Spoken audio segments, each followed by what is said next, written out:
Harry, and I'm from London. It is a land of lush green valleys and rolling hills, far from the madding crowd. It was a man born into privilege and beset by tragedy should find solace here. I think what started as an idea of me turning around and going, right, I've got a year off, I want to do something really constructive in my life. I want to do something that makes my mother proud. And someone says, right, go to Lesotho. It's like, where the hell's that? Perhaps, though, it is easiest to characterize this as a journey, that of a very bruised young man who has gradually made sense of his life. I never really dealt with what had actually happened, and so it was a lot of buried emotion. And for a huge part of my life, I just didn't even want to think about it. Now I can see exactly where I want to take it. I have huge amounts of passion for the causes and for the interests and charities that I'm involved with. Lucky me that I've got the Prince bit, so that I'm actually passionate and able to make a difference. It's an incredible gift to have that talent, to have that ability to make people feel as if they are loved and they are thought well of, that they matter. I haven't seen many people in my life being able to do that. His mother was one, Harry is another. This then is the story of Harry's time in the Mountain Kingdom, of how he a country. What is it that you're making? Those, obviously. And how in the end, it changed him. So easy to get caught up in all the negativity that goes on in this world. So yes, do good, because then you can go to bed at night feeling good about yourself.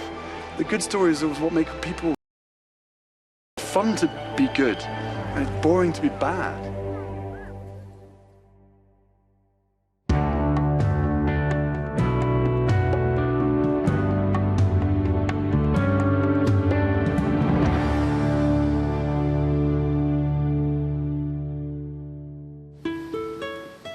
You can see why it seemed him off here. He once looked like he might turn into the unofficial bad lad of the British royal family. So why not post him off to one of the most remote countries on Earth? But to an enduring love affair with a place and its people. Last 10 years that I've been coming here, every single time we turn up somewhere, they're always singing. It's never shake hands. It's sing, dance. Everywhere I look, I can hear 10 years ago in my head. To me, that's what this country is about. I mean, you just feel welcome everywhere you go. And the way they do that, and saying, welcome. And it's I love it. A little over a decade ago, to come in here to Kensington Palace to talk about the possibility of filming with Harry in Lesotho. He'd probably say himself he was then a young man without much direction. In one sense, this is a film about just how much that has changed. Well, let's begin at the beginning. Who'd have believed it was you got a beard, you didn't have that before, you're older, wiser maybe. What's your recollection or what are your thoughts? Absolutely incredible to think that all that time ago we were sat there up at the cattle farm. So what started as an idea of me turning around and going, right, I've got a year off, I want to do something really constructive in my life. I want to do something that makes my mother proud. And someone says, right, go to Lesotho. It's like, where the hell's that? Lesotho has a population of just over 2 million, but a shocking, staggering 1 in 3 of its children are orphans. Back then, one in particular, Mutsu, took a shine to Harry.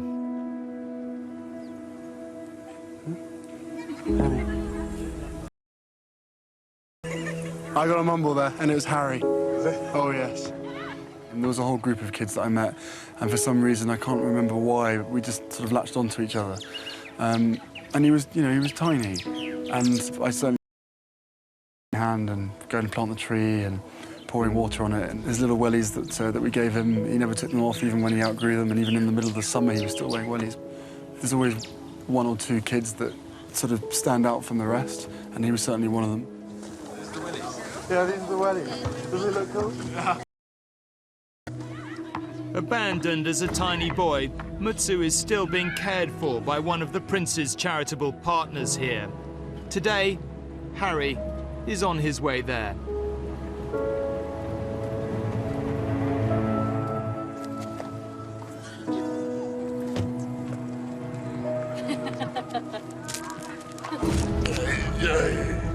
How are you? How are you?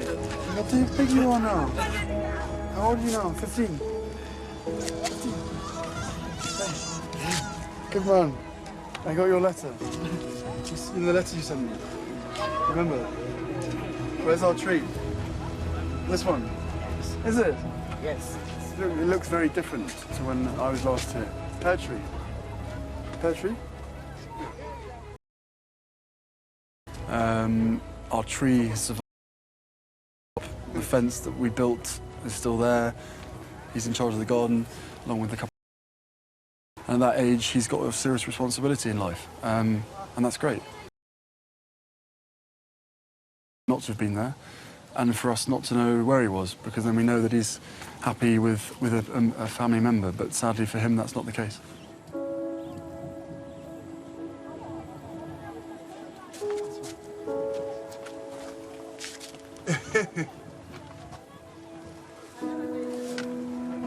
They hide themselves in there.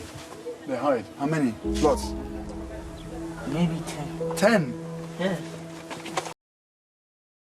Oh, wow. Are you excited to... No.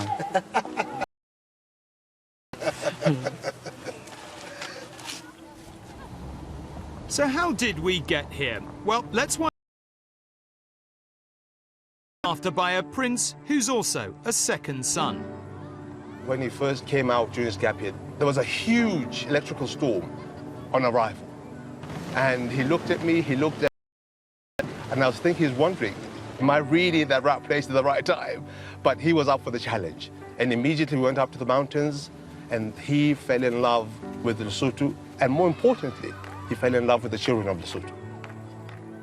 The two princes had both lost their mothers in tragic circumstances. During that period, when we were walking, riding horses, sleeping out, he allowed himself to begin to form some thoughts of what's next.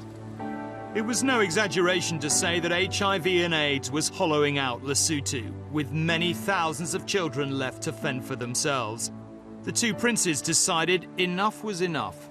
Something inside me said, you cannot experience what you've experienced in the place that you've been to, and yet the of what's actually attacking these people and what's attacking the young generation without actually giving something back. And that's when I teamed up with Prince Asa and decided to do something about it. But then the issue of the name came up. What are we going to call this? Then I think it was widely developed, meaning forget-me-not. Not only the flower, but the significance of saying Harry's mum, Princess Di, and my mum were both very strong figures. And what they were doing, we're carrying on their legacy. How much was Say-So himself? Because you had this very unhappy bond, you know, both lost your mothers. The whole notion of starting a charity, how much of that was about, do you think, your connection with him? I don't know, there was just this special bond that we both got it. I mean, he knew that I was there, he knew that I cared, he knew that I had passion to help in whatever way I could. And at that stage, I had no mechanism to be able to start a of an impact. Being the ginger to try and make these kids laugh, that's what it was. There's obviously a connection of some sorts, the fact that we both lost our mothers at very different circumstances. But his mother stood for something, and my mother stood for something as well. To a certain extent, there's a lot of unfinished business, unfinished work that my mother never completed. I'm not suggesting that either of us is going to take on that mantle, but you know, naturally, there is a crossover of some of the passions between myself and William that the two of us share with His mother would be so proud. He has done great work for 10 years. I think he was 19 when he first went to Africa. And it's kind of taken a big part. He really cares. How much is she still guide for you. I often think that the British stiff upper lip suggests you're supposed to get over something that terrible quite quickly, but I guess the reality is it keeps popping up in your life in a million ways.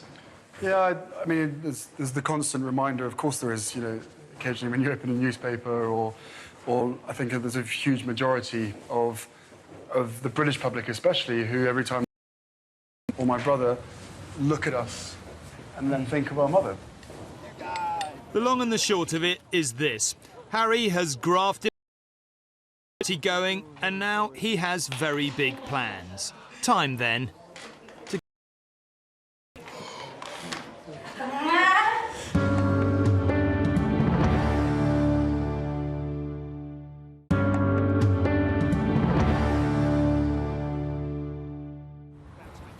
A cynic might say, why is a British prince talking so much about a place so far from home? Why Africa in the first place? Why have you been spending so much time there? Why are you... Numerous reasons, I guess. I think the first time that I went to... How old? Was it in Johannesburg, perhaps? Not that stuck in your mind or No, anything, but yeah. but weirdly, that was one of the first times I went there. And then I think in 1997 I went to Botswana, and that's when I really fell in love with Africa and what it has to offer. I think anybody that I've spoken to who's been to Africa and Africa gets them. For me personally, it's an escape. I found that escape, but I found a way to try and use the name and the position for good. So for me, I have this love of Africa, which will never disappear. It will be there, and I hope that it carries on. Wanting to help is one thing. Working out how is probably more difficult. HIV and AIDS can be kept at bay by drugs now, but the stigma is so great here that many children simply won't take them. Life-saving education is the purpose of this new centre, being built in a very... Thaba Basiu is historically a mountain that we as Basotho and believe is extremely sacred. And we are at the bottom of that very sacred mountain. It's evoking that history, that here we're establishing a Mama Hato Center for the children of Lesotho, where we are wishing to rally all the forces that together we need to defeat HIV and defeat vulnerability in this country. The construction of the Children's Centre was entirely funded by the charity. Of its kind, in its place, it was a really pretty ambitious concept, more of a vision. To think 10 years ago where Centre Bali was, and now 22, 23, it's nuts. This is probably the biggest project that Lesotho's had for years. We want it looking its best, so that all the people that have doubted us and people that are sort of designed to criticise, but this is fantastic.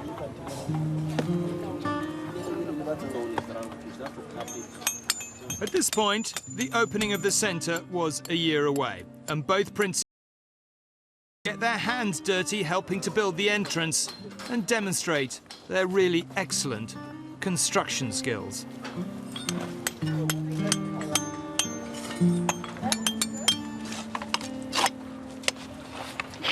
You know what you're doing? I have no idea. He's relatively new to the game, but there's no, oh, look what they're doing, they're not doing it right. No, pull together and make sure we're all doing it right. He can probably... So that's the great thing about working together. This is the main gate of the center, and it's going to be clad in stone. That's why you see us trying to chisel away. We've been looking for a successful project that we can take under our wing and grow and perfect, and now we're building a purpose-built centre up at Thaba Basiu. The land was offered by the king, so the two just seem to fit really well together. This centre will allow us to provide care and support for about 4 times as many children as we currently can with our programmes in Lesotho. So it's going to be a really important place where children can come, whether they've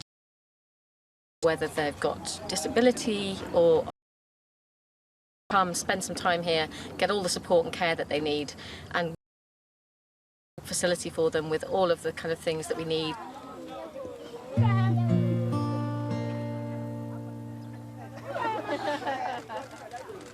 I take huge satisfaction out of putting smiles on other people's faces. I don't have any reason to explain that, but I suppose it's different for me because in my role, I always look at myself thinking if there was somebody else in this role, could they do better? And that comes back to my competitive streak, because if someone could do better than I'm not doing, I think anybody in my situation, or anybody in Prince Seisso's situation would be doing exactly what we're doing, because you only have to spend a day here with the kids and realise what you're doing is fantastic.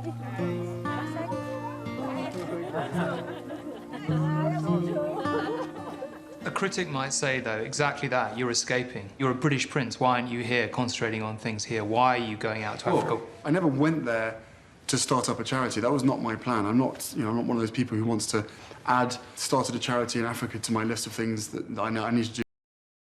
That. For me personally, I get a huge kick out of helping people that in certain areas aren't being helped as much as I think they should be. Like Lesotho, yes, I can escape there, but while escaping there, it gives me this huge ability to be able to be myself and do things the way that I want to do them when it works.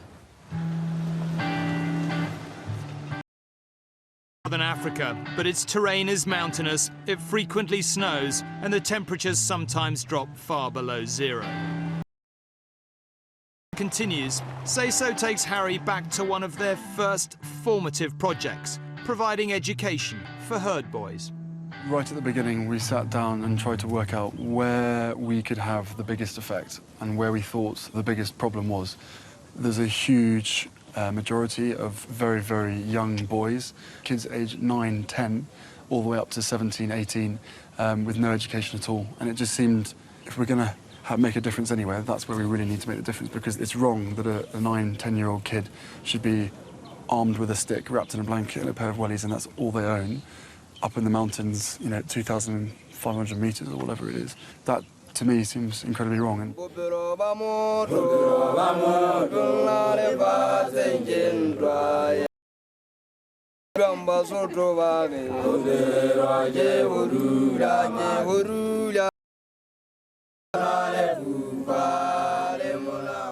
one of a special group of youngsters here called herd boys, but maybe in the UK it will be understood more as shepherds.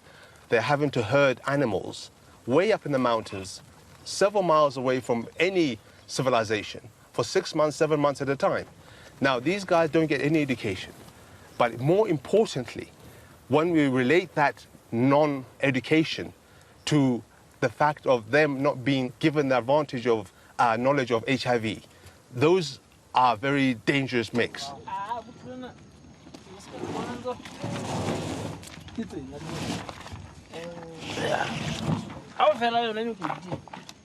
Ele sekolo sena se ba teng morero wa sona o no ntse o le teng hobane re ne ntse re kgona go kena sekolo ha ntate le boma ebe re ntsha di-cantle le jwalo mantsibua re a gantsha re kgona gore.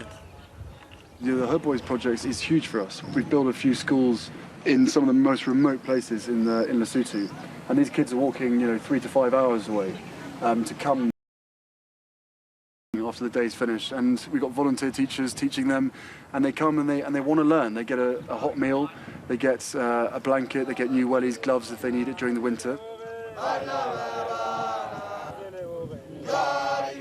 Because of all your efforts in building the school and the promises that are coming in the future, you'll be an honorary citizen of this village and this community because of your good deeds.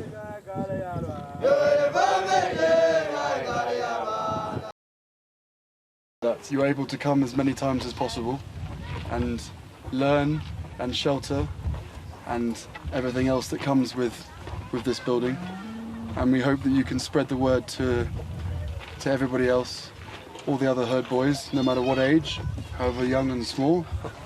And then word will travel that places like this are available for you to learn and to eat, and so that you can have a better life.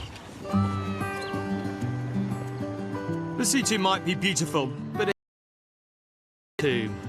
It is not just shepherds and orphans, but the ill and the disabled who struggle to survive. Another centre is designed to help them. Quite funny, aren't they? Spitting.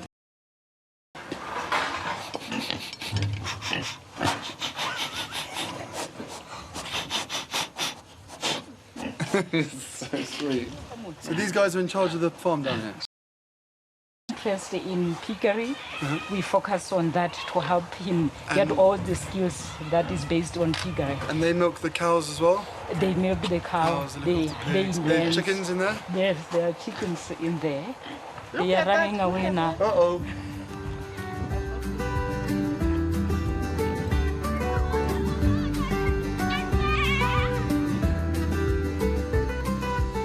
This is part of the learning project because our kids, they don't learn much of the academic skills. So pigs are part of the project because at the end, they also supplement the proteins that the kids eat at the This is the implementation of that exit strategy that we say they are not there for the rest of their lives. Yeah, they need to learn skills at the center and then come back at home. Help them to live and contribute something in their families. At this particular centre, which Centre Bali helps fund, they run a graduate programme aimed at developing life skills, farming, woodwork, gardening, cooking.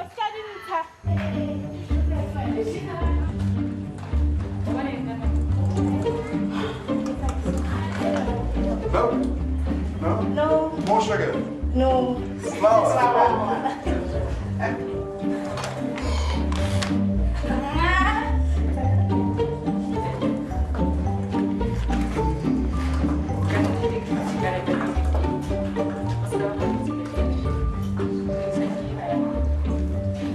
What is it that you're making? Those, obviously. I hope. Or in that? Yeah. When they turn around and say no, it's been off your mind.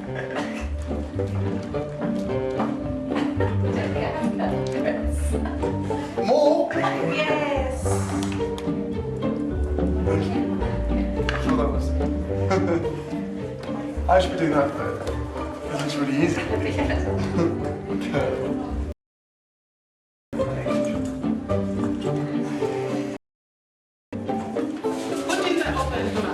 Okay, I'll put it in now. Stage 3. The school is actually working on having its own fund, maybe a saving fund, so that if anything happens, then they can actually use that money for other things. So we make this choice so that they can go back to the school account.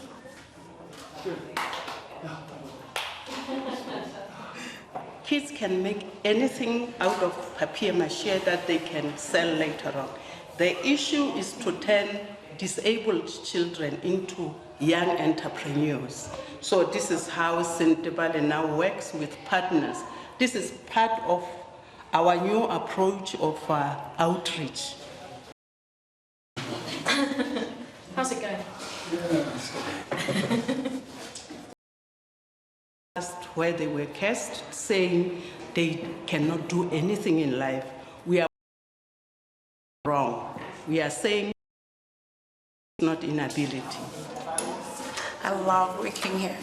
It's the best thing that has ever happened in my whole life. These kids are fantastic. You'll probably have guessed by now these projects don't come cheap. But one thing you can say about Harry, when he's fired up, he is especially when it comes to phoning a friend. If one of your princes calls you up and says, sing some songs to bring more awareness to something, of course we'll do it. Yeah.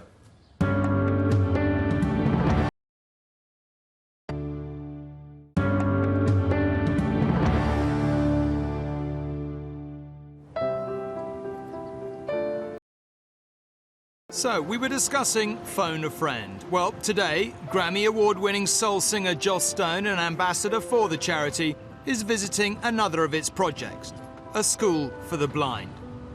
Here we are. This is a school called St Bernadette's Centre for the Blind. They and then they can do their schooling, their education just as any normal kid would. Obviously, music is a big deal for people that can't see.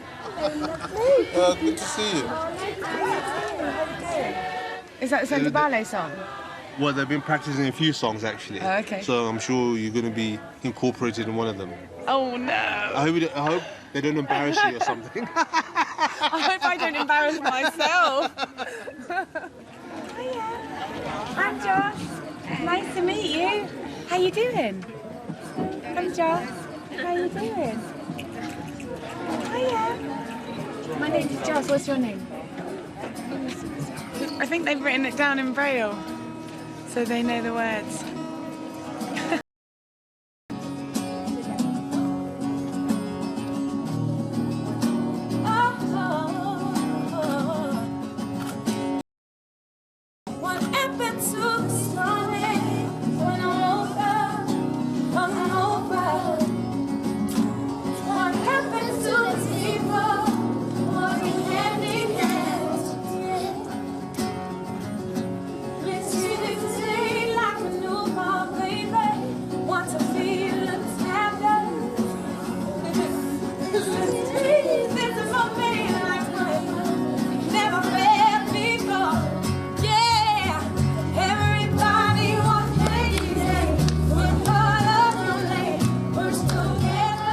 My job, it is just making music, let's be clear. I'm not a heart surgeon or anything as fantastic as that. But I do believe that music brings people together and inspires people to move in a positive direction.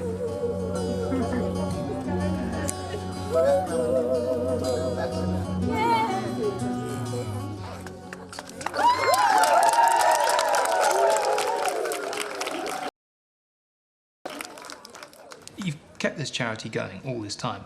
I don't need to tell you it takes a lot of money to keep a charity going. One of the things I really noticed about you, you're quite, actually like your mum and your dad, you're quite entrepreneurial. You just make stuff happen. And you're actually, in a good way, incredibly brazen about who you call for favours. When you pick up the phone to a Michelle Obama or a Chris Martin and say, wait, could you come and play in a concert? Could you do the... I mean, what goes through your mind? Do you think, oh, God, I wonder if they'll say no? Or do you just think, I can do it? That's the privilege of my position. I'm going to get in and do it. To be brutally honest, I like to think that the favours that I ask for, people know that it's not for me. It's for the cause. It's for the benefit of the charity, whatever it be, and obviously for the pleasure of numerous other people who get to come along and buy a ticket. I'm privileged enough to be in this position, but I'm asking not for myself, I'm asking for the Prince Harry bit. Wanting to help. Hopefully they see me as being another one of them, just in a different role. You know, whether you're Chris Martin from Coldplay, whether you're Michelle Obama, it doesn't matter who you are. If you're in a position of authority or a position where you can make a difference, then if somebody else is asking you to help out, then of course you'd say yes. Where I can, I try and help out other people as well. It's obviously slightly harder and I can't dance or sing, so it makes it a little bit tricky, but... It's a matter of opinion, I may say. It is a matter of opinion. But I don't have any problems with ringing up and asking for favours if it fits. I'm all about trying to join people together for one great cause. This summer, Harry was at it again, phoning around for his own back garden in Kensington Palace. So, ladies and gentlemen, Bricklow, one of our own Coldplay! I was nervous to work with him because I'm never quite sure how to pronounce Lesotho or Lesotho or Lesotho. So I held off as long as I could. I kept saying no, just because I didn't want to have to pronounce it wrong on stage. But after a number of years, I thought, you know what? I'll go for it. It's Lesotho, and we'll do the gig. We as a band are interested in... And the way we do that is normally just by singing, but standing next to the right person while we're singing to show that we care about something. So the reason why we get behind what Prince Harry's into is because we believe in it too, and I'm always happy to align with someone who I think is being brave with their position.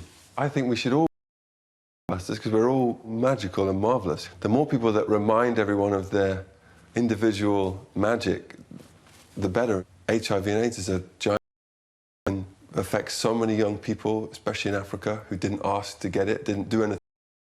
So I always feel like, well, that could be me. I could be them.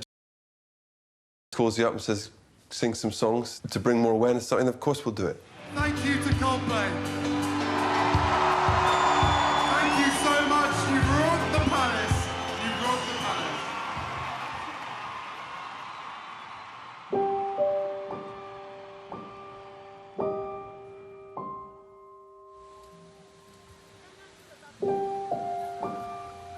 So many years on, it seems odd to be talking about the stigma surrounding HIV and AIDS.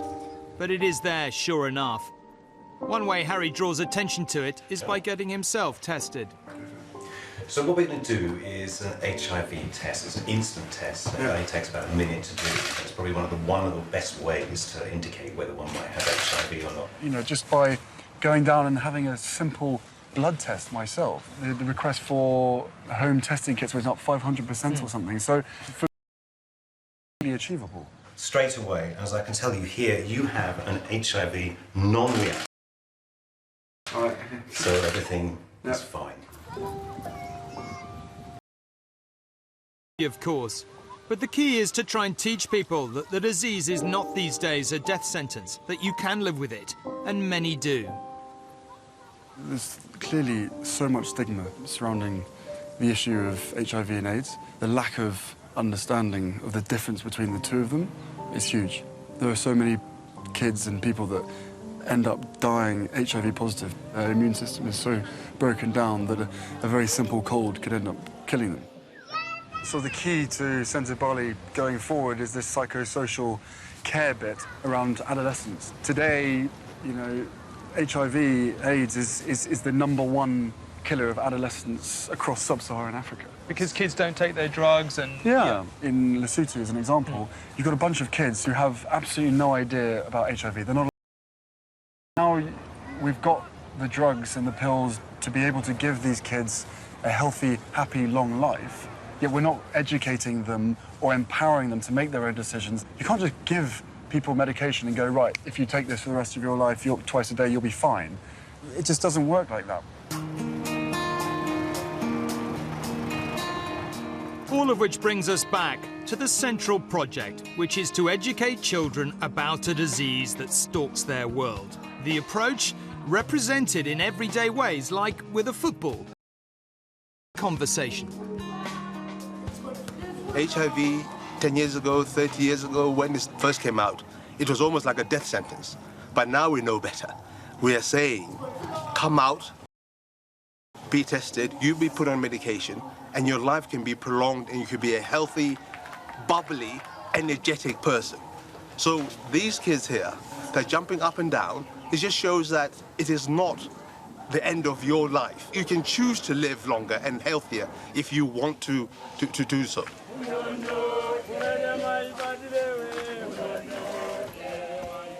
We offer a lot of psychosocial support for those kids and make sure that they get into treatment and stay on treatment. That's really, really important in this country with such high HIV prevalence. It is important for children living with HIV to know about the support that's available to them, because when a child is living with HIV, it's not something that's usually openly spoken about. And it is possible that that child feels really, really alone because they really don't have any other spaces where they can talk about this openly, which is why we actually do have this camp, so the children can have a place to engage with HIV and talk about it. When they're really feeling with the fact that they live with HIV, because even just the knowledge that they who will support me is really, really important for a child.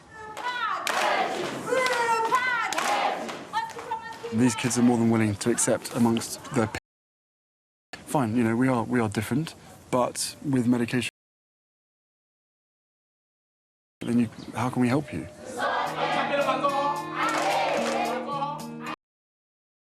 Encouraged to be open about HIV in the Centre Bali camps, said the stigma is still there, so we have shielded the children's identities. We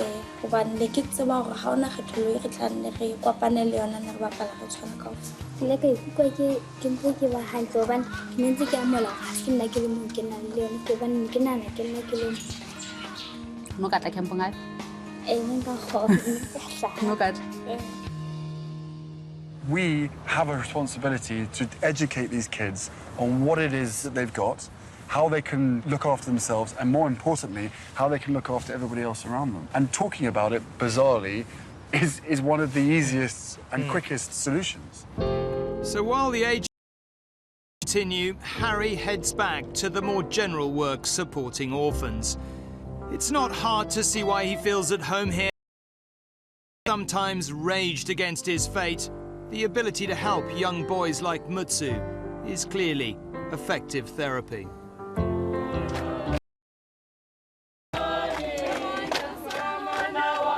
If we can on all the things that they need to be educated in, then they can make the decisions that they feel is right for their village, for their community, for their country. I've got a long-term vision, and Centre Bali is part of it. I would like to welcome you all our visitors, especially Prince Harry.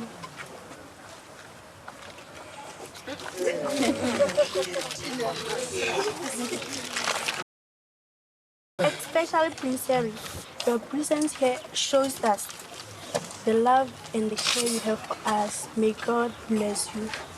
I would like to say thank you.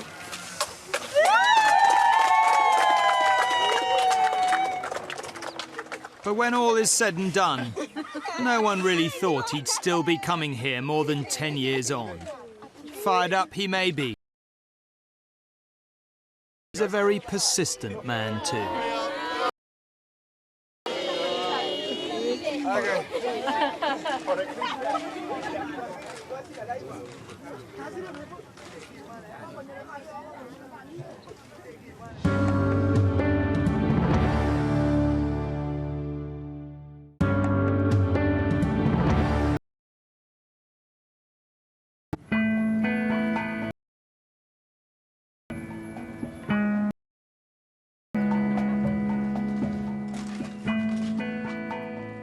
It is the grand opening day. After many years of planning and construction, Centre Bali's flagship Mama Hatto Centre, named after Prince Seeiso's mother, is finally about to open. It is no mean feat, almost a village in its own right, with dormitories and a fully functioning clinic, even a football pitch. For Harry, it is the symbolic end of one journey, but perhaps the beginning of another. For me, this relax, step back and appreciate where we've come in 10 years. Yes, we've had a rocky road. Sounds like a biscuit. In fact, it is a biscuit. But it's been a rocky road up until this point. But now we've got to this. And I look around and I climbed up the water tower early and looked down. We've created a village, which is so excessive. It's amazing. So I think we've struck exactly the right chord. This is luxury housing for the kids, but they will hopefully want to go home and take their memories back and tell their mates, and then their mates will want to come down as well. So that's what it's all about. It's all about spreading the word and changing as many lives as possible. And it's simple. It's really simple. The light at the end of the tunnel is actually quite close. It's very achievable what they're doing. So you can see it actually moving forward, whereas a lot of places I've visited, I see the light, but it's so far, and that's kind of depressing, but not here. That's not happening here. I can say I've been there. I have seen the empty field where they said they were going to build the Mama Hatto Centre. And then I went there 2 years later, and they have built it. And they are helping loads of people understand and deal with HIV and AIDS. They are doing it. This has taken us 10 years to get to this point. Putting something in concrete, something that will last forever, means a huge amount to myself, to Seiso, and to everybody on the Centre Bali board, and also all our partners as well, I think. And to me, that's a small success in a very long journey. To the kids, I think it's pretty self-explanatory. You see the smiles on their faces. The first camp is next week. So when you've got 96 kids running around this place, using the rooms, once it feels lived in, then it gets to a point where you really know that it's working. At the moment, with all these cameras and all these people, and to me, I need to see kids running around. But they seem pretty happy with the place. It's certainly bigger than we planned, and it looks damn nice. So I'm pretty chuffed, yeah.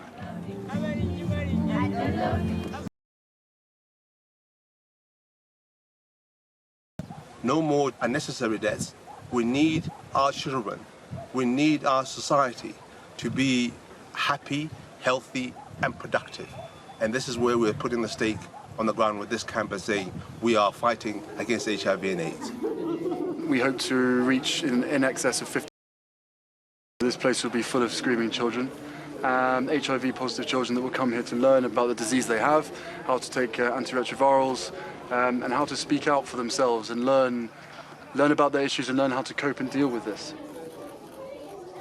And we will do a lot more in the next 5 years. We're going to be taking this model of psychosocial support in 5 other Southern African countries. So there's a huge amount to do, but we're very positive that we've got the right programme and we can do it.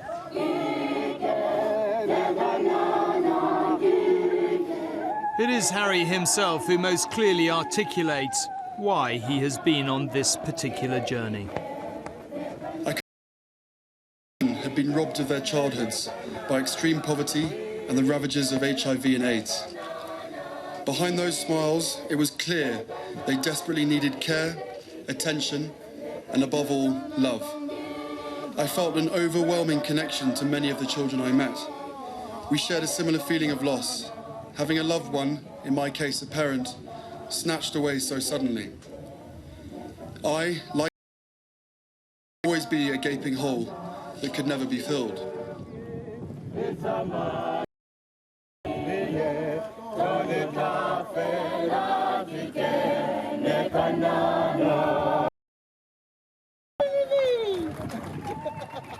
And a key part of the journey, of course, has been his friendship with Prince Seeiso. That friendship started from the very first day. We can freely tell each other what is going wrong, freely tell each other what's going right, and what the next steps ought to be. Lesotho will always be the heart of Sentebale, no matter what. We've proven it within Lesotho. We know where else we can go. We can go to Botswana, we can go to Malawi, we can go everywhere else. And yes, there will be different challenges there. Anything will be as hard as Lesotho. So why not? If you've proven a model and it's scalable, why not try and help as many young people as you can? Because at the end of the day, Tom, for me, this is not just about HIV. This is about family planning. This is about empowering women to be able to make their own decisions. It hasn't been easy to keep this charity going, and now Harry is clearly very glad he's kept it growing. I now view life very, very differently to what it used to be. I used to bury my head in the sand and just let the sort of everything around you just sort of tear you to pieces. And now, for me, I can see exactly where I want to take it. So the fact that I've managed to keep Sentebale going, or we've managed to keep Sentebale going for the last 10, 11 years, has been fantastic, because now everything else that I'm involved with makes sense to me, and I'm just getting started. You know, I always feel as though I need to make something of my life. I don't want to be this person. Died when I was very, very young, and I don't want to be in this position. But I'm so, I don't know, energized. Fired up is the word that comes to mind. Fired up and energized to be lucky enough to be in a position to make a difference.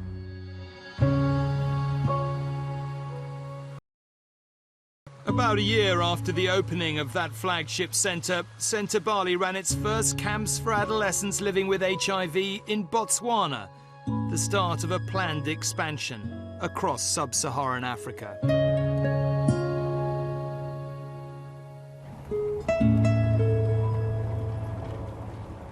You must go and see the work. You must go and see what's happening. Going to see the result of it is the enchanting part, because you see how grateful people are, how much you've changed their lives. More. If his mother was alive, she'd still be doing the work that she set out to be doing, and he's carrying it on in the best possible way. If you're me, if you're your average Joe, if whoever you are, if you can't affect politics and change the big things in the world, then just do whatever you can do, whether it's in your local community, your village, your local church, walking down the street, opening a door for an old lady, helping them cross the road, whatever it is, just do good. Why wouldn't you? These minds with negative stories, and then every time a good story comes around, everyone goes nuts about it. Well, let's make a bigger thing about the good stories, and let's make them more often and more frequent. We'll tick every day, surely, you know? It's fun to be good, and it's boring to be bad. But you can be naughty as well.